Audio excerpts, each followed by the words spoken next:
7th January 2025. Then in Kenya, after the dream, I decided, let me first look into Kenya, my other country again. Hallelujah. So I went there.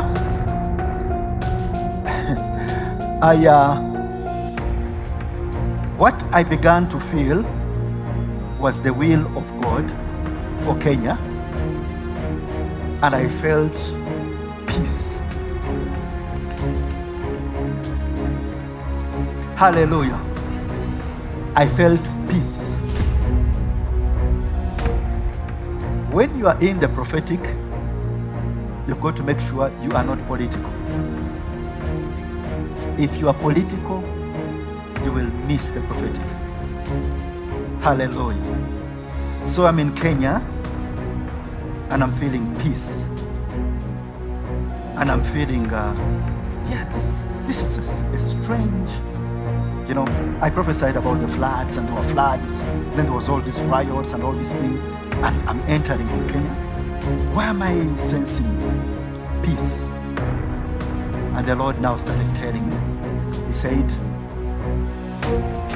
I have a lot in store for Kenya. I said, my goodness upon that land I have in store for them. Then he said, there's an extension of grace and an extension of mercy.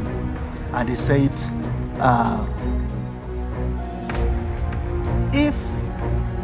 they're going to experience certain things which I'm going to mention here.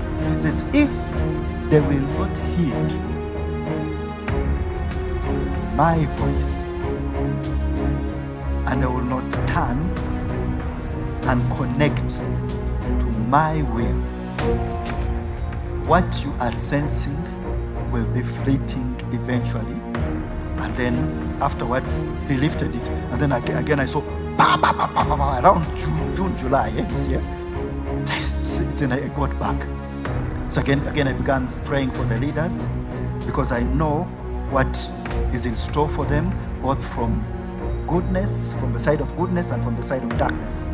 In an awe-striking fulfillment of the power of prophecy, 5 months and 1 week later, in the month of June, the nation of Kenya's capital, Nairobi, that had been peaceful, erupted in violent protests and a barrage of gunfire over the mysterious death of social activist Albert Ojwang at the hands of Kenyan government security entities, stirring public outrage and dealing yet another blow to Ruto's presidency.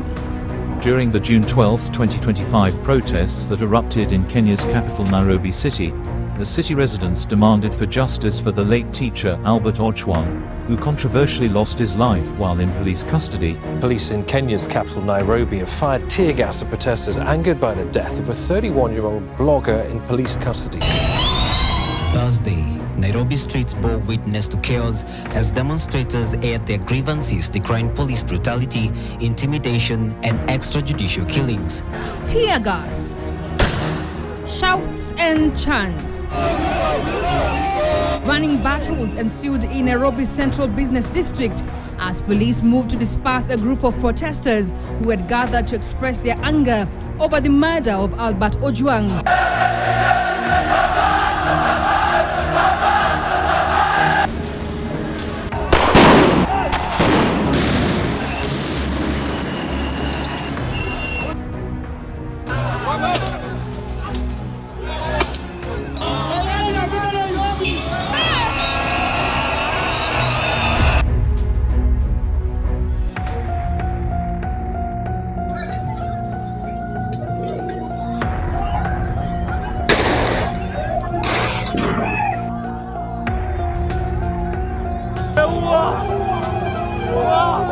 Now, Deputy Inspector General Eliud Kipokech-Lagat has announced his resignation following the death of 31-year-old blogger and activist Albert Ojwang. This, among countless prophetic fulfillments by Prophet Elvis Mbonye, is a true witness that we indeed are in the midst of the testimony of Jesus, which is the spirit of prophecy, and we accord double honor to God's master key of prophecy in this generation, Prophet Elvis Mbonye.